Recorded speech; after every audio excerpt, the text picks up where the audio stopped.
Greeting everyone. Today we will discuss on the topic of skeletal and muscular system. Lesson outcomes for this topic.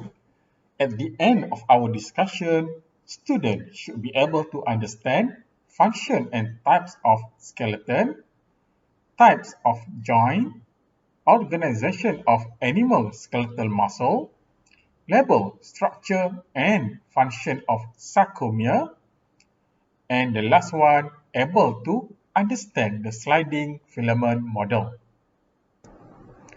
As an introduction, animal skeletal function in support, protection, and movement.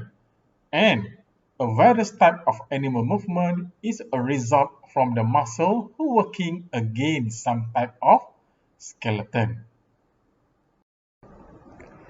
So we know three main functions of a skeleton are to support, protection, and movement. And in order to perform these three functions, support, protection, and movement, depend on the type of animal, skeleton can be divided by three major types, which is hydrostatic skeletons, exoskeleton, and endoskeleton. So what is hydrostatic skeleton? A hydrostatic skeleton consists of fluid held under pressure in a closed body compartment. And we can find this type of skeleton, hydrostatic skeleton, in cnidaria, flatworms, nematodes, and annelids. So what is cnidaria? Cnidaria refers to an aquatic invertebrate from the phylum of Cnidaria. For example, jellyfish, hydrozoa. Meanwhile, nematode, which include roundworms and threadworms. Annelid. What is annelid? Annelid refers to a group of segmented worms such as earthworm or leech. Flatworm include Digynia and Tubularia. So in cnidarian, flatworm, nematode, and annelid, they have hydrostatic skeleton. And this animal, cnidarian, flatworms, nematode, annelid, control their form and movement by using muscle to change the shape of fluid filled compartment in their body. Next, exoskeleton. What is exo? Exo means outside, meaning their skeleton located outside of their bodies. And exoskeleton is a hard encasement, and it deposited on the surface of their bodies, on the surface of an animal. And we can find exoskeleton in most mollusks and arthropods. What is mollusk? Mollusk is refers to invertebrates such as snail, slug, octopus. Arthropod, invertebrates such as insect, spider, and also crustacean. Right? For example, in mollusks, their exoskeletal enclosed in a calcium. Their bodies enclosed in a calcium carbonate shell secreted by the mantle. The mantle there is refers to a structure, a shape-like extension of the body. This diagram demonstrates exoskeleton in snail phylum of mollusca. Mollusks. In mollusks, they have a structure we call as a mantle, where this mantle their function to secrete calcium carbonate for the formation of exoskeletal. And in insect, most of the insect, their joint exoskeletal of arthropod is composed of cuticle. It composed of the cuticle, or in other words, the outer layer. What is cuticle? Cuticle is extracellular matrix that produced by the epidermis and become the outer layer of arthropod. And the cuticle vary in hardness and degree of flexibility depend on on the species, but in general, 30 to 50% of cuticle consists of chitin, right? Chitin is polysaccharide that also contains some amount of nitrogen. So when the arthropod grow or increase their body, remember the exoskeleton, they're not growing, they static, they maintain the size, but when the body of arthropod keep increase.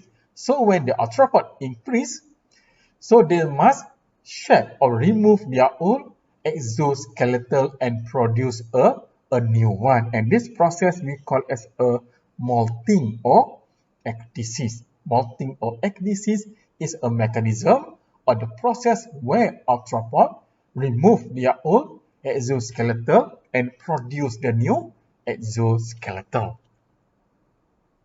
This example of the molting or ecdysis where the arthropod remove their old exoskeletal and produce the new one.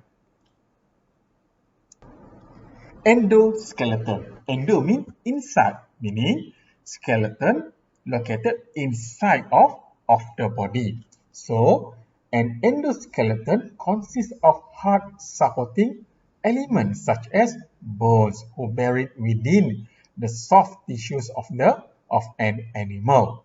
And endoskeleton we can find in a species of sponge, echinoderm, as well as chordates. All right. So what is sponge? If you remember, it refers to aquatic invertebrate from the phylum of Porifera. Echinoderm from the phylum Echinodermata, a type of marine invertebrate. For example, starfish, sea cucumber, right? Meanwhile, chordate, which include human, right? Chordate refers to a group of species from phylum Chordata, where it includes vertebrates.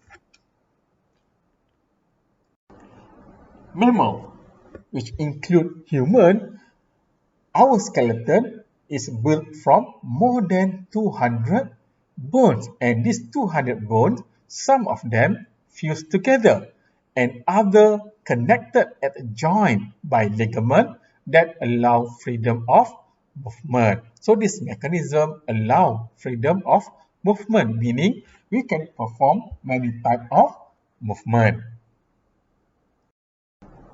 So this is a diagram on human skeleton. We have more than 200 bones who connect by three types of joint. For example, ball and socket joint, where the humerus, for example, contact the shoulder girdle and where the femur contact the pelvic girdle. And this enables us to rotate our arms and legs and move them in several planes. Another example of joint we call as a hinge joint, such as between the humerus and the head of the ulna, and this joint restrict movement to a single plane only. The next joint we call as a pivot joint that allow us to rotate our forearm at the elbow and to move our head from side to side.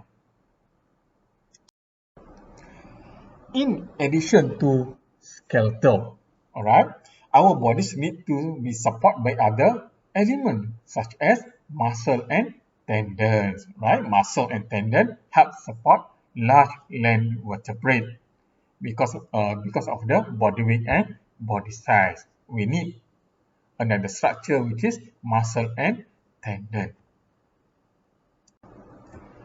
The muscle moves skeletal by contracting. The contraction of muscle produce movement. So the action of a muscle is always to contract and relax. Not only contract but also relax. Every single movement it involves muscle contraction and muscle relaxation. And skeletal muscle are attached to the skeleton in antagonistic pair. What the meaning of the antagonistic pair?